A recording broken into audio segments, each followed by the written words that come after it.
is Culture ChatGPT. With boxing. Yeah. I know we had some talks, and Yeah. I feel like is anything you want to get off your chest. Yeah, it's a couple of things, man. Okay, we did have a conversation. That was crazy how it came up, but Bernard Hopkins.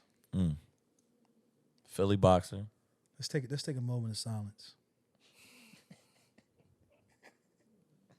Hold on. And can we take another moment of silence because wasn't his last fight where Bull punched him out the ring? Yeah, that wasn't his last one. No. That wasn't his last one. If I ever get punched out the ring, I need footage of I'm holding everybody gunpoint. I need footage of all that shit, and none of this ever coming out. You know what? You're right. Let's take another moment of silence for that. But anyway, man. So just to give you a little history on. I've known Bernard since about 8, 9, 10 years old. Damn. Okay. Now, he was a fighter that used to fight on undercards that my dad used to put on for the main event. He was an undercard fighter. Now, a lot of times, my pop wasn't able to watch undercard because he'd be back working. And, Right. And I used to watch Bernard and some of these undercards. And I was like, yo, this bull vicious. So one day, I went in the back for one undercard, and I got my pop. And I was like, yo, you got to watch this nigga Bernard Hopkins, right? He was like, yeah. He's like, oh, my pop like, hey, man, hold on. All right, man, I'll check him out, man. I got shit. I said, you got to come. It's not going to be long because he was knocking niggas out back then. Okay. That's where he got the name Executioner, right? So he was like, yeah, all right. So my pop came out from the back, and we watched Bernard. It's like early 2000s, right? For that. For the 90s? Yeah, okay. Yeah, for that. So he's like, yeah, you watching? He's like, oh, yeah. So anyway, to make a long story, let me speed it up a little bit. My pop wound up signing Bernard Hopkins, right, as a boxer. I ain't going to say it's just because of me. Just he's talented. You know what I'm saying? I think I made my pop really lay eyes on him, though. You know what I'm saying? Signs him. He's from Philadelphia, so it makes sense. You know, we all in Philly. Right. He's training at, I don't know, he started training at Joe Frazier's gym with us. You know what I'm saying? And he had Bowie Fisher. Shout out to, rest in peace, Bowie, man. Rest in peace, Bowie Fisher. One of the greatest boxing trainers to come out of Philadelphia. So, you know, I'm gonna speed through the process of Bernard being great throughout his career, winning multiple championships for my pop, and them doing record-breaking things in the boxing business, right? So now, a couple years, my dad has passed away. A couple years after that, and Bernard's still boxing, doing his thing. I'm working with Roy Jones. Now, Roy Jones is the one that gave Bernard his first loss.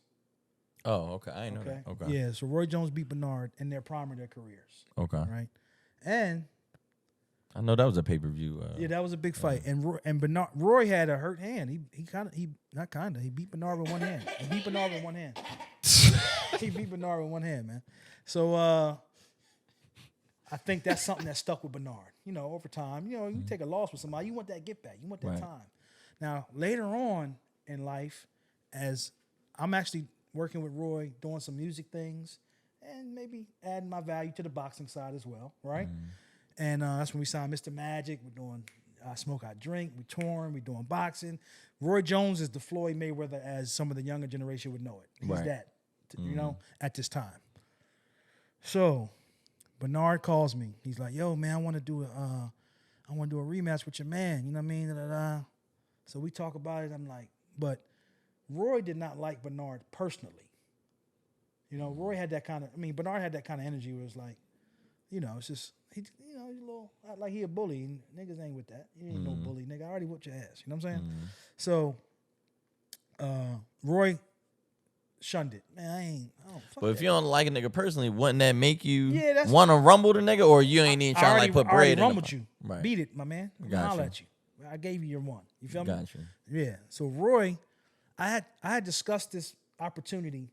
It took me 3 months, and let me get to what the 3 months got me. Of me constantly like, hey man, think about business. Like what you said, think about business. It makes sense at this time. It made business sense in the boxing space. Maybe this could be a big money fight, right? And Roy kept putting it off. Like, yo, I don't fuck with that nigga, man. I don't like that nigga. You know what I mean? Like, that was his thing. I don't fuck with him. I just don't like him. You know what I'm saying? Like, fuck that nigga. You know what I'm saying? And I finally was able to convince him to at least sit down and have a conversation, right? Mm-hmm.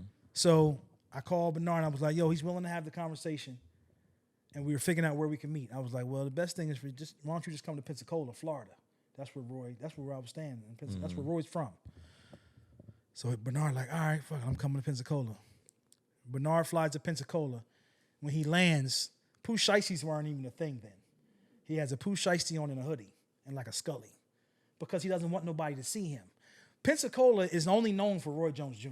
Okay. Why is Bernard Hopkins here? It's just too... And it's hot as fuck. Exactly. But okay. Right. He looked like he about to rob the airport. When I pick him up, he looked like he about to rob everybody. Right. TSA, everybody. Right. You feel me? It looked like a lay down. You know what I'm saying? Get down, lay down. Yeah. It looked like that movie with Al Pacino and Robert De Niro. You know what I mean? So anyway, I never forget this day. I'm driving Roy's Hummer, the white Hummer. I pick up Bernard Hopkins from the airport in Pensacola. Like I told you, he come out here looking like a YN, right? Jumps in the whip. Yo, what up, nigga? Blah, blah, blah. Like, now, mind you, Bernard is like family to me because your dad, my dad, right. and I told you I've been around him since I was like a kid. Like, this is my man. This is like big bro. You know what I mean? I've been building a relationship with Roy for the past, at that time, 3 or 4 years, but I've known Bernard since he was a pup. Exactly. Right. So we drive. Roy has a studio in Pensacola. We ride to the studio so we can have the meeting. And in that studio, he has like a room, a meeting room with a long table, the long meeting table. So we go on the tape. Now when we come in, we enter. Bernard enters. Roy's like in the hallway, and we all enter the room. Nobody says nothing to each other, right? And we get in the room. It's only 3 people in this room: myself, Roy Jones Jr., and Bernard Hopkins. At the head of the table, Bernard's here, Roy's here. I'm sitting in the middle. Nobody says nothing to each other. Not one word, right? You can hear a pin drop. Now, 5 minutes felt like an hour because you got to think. 5 minutes long as fuck if nobody's saying nothing to each other. And it feels long when nobody's. We just sit like, what are we doing? The people playing on their phones. So Bernard just comes out and says, you know what? I didn't fly here for this.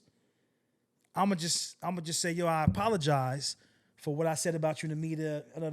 You know. Oh, you said some foul shit. Yeah, always did. Always, you know, Bernard's known for popping off, right? So Roy was in his phone, so he like, all right. He put his phone down. All right, what's up? So we start talking about the opportunity of this fight, right? Sounding good. Now this communication's going, room's warming up, not as cold, you know? I told you it took me 3-4 months to get to do this, to put this together. A lot of back and forth. Come to an agreement. I think the going rate at the time, which I don't know if we had already figured it out or knew what the numbers could be, but we knew we could pull off at least a $10 million guarantee up front. Right? For both? For both, yeah. Before they walk in the ring, and I think we was able to. I don't know if we got it to 20 or I think it started but out 10 at 10. was guaranteed. Yeah, we started out with 10. That was the numbers at the beginning of just them two talking, right? The agreement was for me putting this as, you know, putting this together. The connector. I take $500,000, right? $250 on each side. Everybody agrees, right? BL get $500,000. Roy paid me $250,000. Bernard paid me $250,000. Cool. Meeting's over. Blah blah blah. We kind of like we kicking it now. We go out to eat. Strangest thing, Don King calls. Hey, you motherfucker! I hear you down there in Florida with Roy Jones. You think I didn't know? It was weird because it's like, yo, how Don knew? So he's like, yo, this Don, how the fuck you know I'm here? You feel me? I told you how he put up in the airport, Scully, Pete Shiesty. Anyway, we laughed that off. Go eat, kick it. I think Bernard stayed the night, not with us, but he got a room. Right. Roy took him to the hotel. You know the owner. Hey, yeah, get my man the suite in there. You good, man? And BL, we get you tomorrow. I'll get you to the airport. Make sure you straight, right? We start talking about how we could promote the fight and everything. Went through all this at dinner, right? Dropping Bernard off, Roy Jones told me, hey, listen, make sure you get your contract. make sure you get your paperwork with him for that, what we agreed upon. I said, all right. In my mind, I'm thinking this is It's family, but yeah. If we're looking at the time spent with each other, I really need to make sure I get the contract with Roy. I known Roy 3-4, close spending time with him 3-4 years, 5 years. Right. I known Bernard since I was a pup. So I was like, all right, and I didn't listen. He's like, well, about time goes, blah, blah, blah. Anyway, the speed through the process, fight happens. I got my 250 from Roy.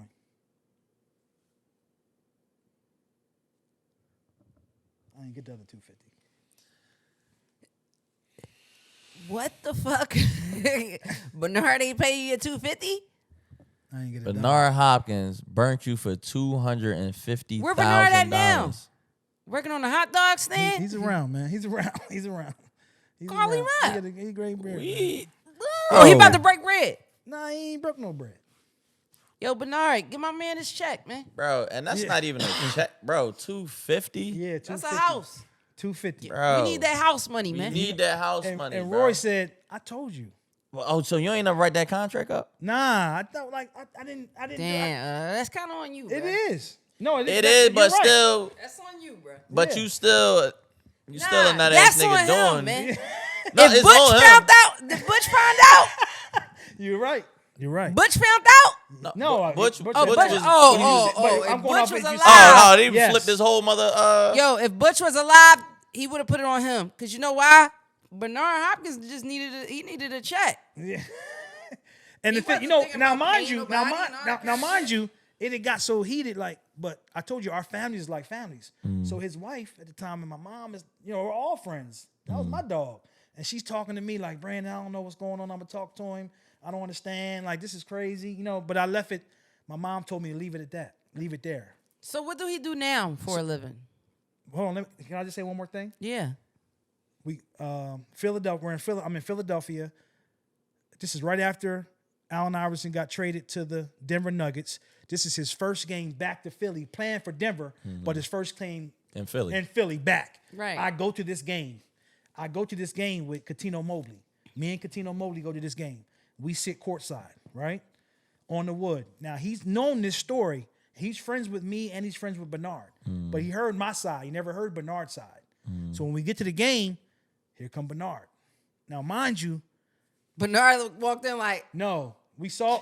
So this was, yeah, exactly. He looked up, saw a cat, then saw me, and like the energy changed. He put his head down. Catino, real smooth. Cat, smooth, Yeah, fly he's nigga. smooth My ass man, nigga. shout out Catino Mobley. Catino Mobley tapped me. He was like, yo, you know what? I said, what? He said, I don't even got to hear Bernard's story. His energy just told me he was wrong. When I seen him drop his head when he seen us, I knew he was wrong. You ain't even got to tell me. You ain't got to tell me nothing else. And I ain't got to hear from him. He just showed me by his energy and what he just did when he saw and us you ain't talked to him that since? he was wrong. The next time I saw him was at a Big 3 game. And that was years later, another space. Because this Big 3 game was like 5 years ago. Yeah, this is recent. Yeah, recent Big 3 game. I never forget it.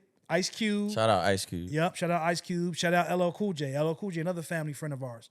So Ice Cube like, yo, what's up, man? How you doing? Blah, blah, blah. LL Cool J took me to Great Adventure in high school. I never had Shout an experience out like LL that in Cool my J. life. Me and Chad got skit with LL Cool Yo, J. Shout out LL Cool J. Can you Shout pick out me to up? LL Cool J. In a white limo, took me to Great Adventure. It was a crazy experience going to Great Adventure with LL Cool J as a Yeah, that's teenager. crazy. But anyway, Bernard sitting with them.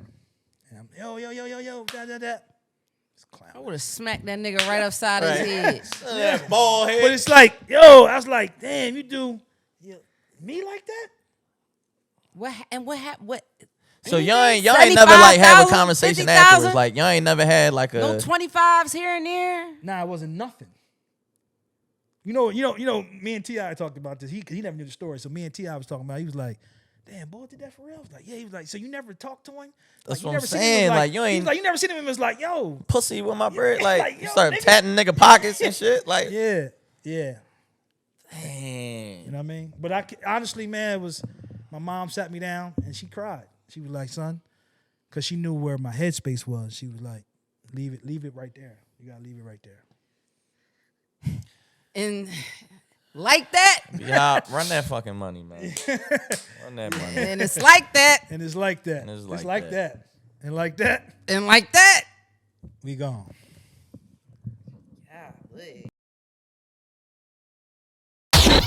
This is Culture ChatGPT.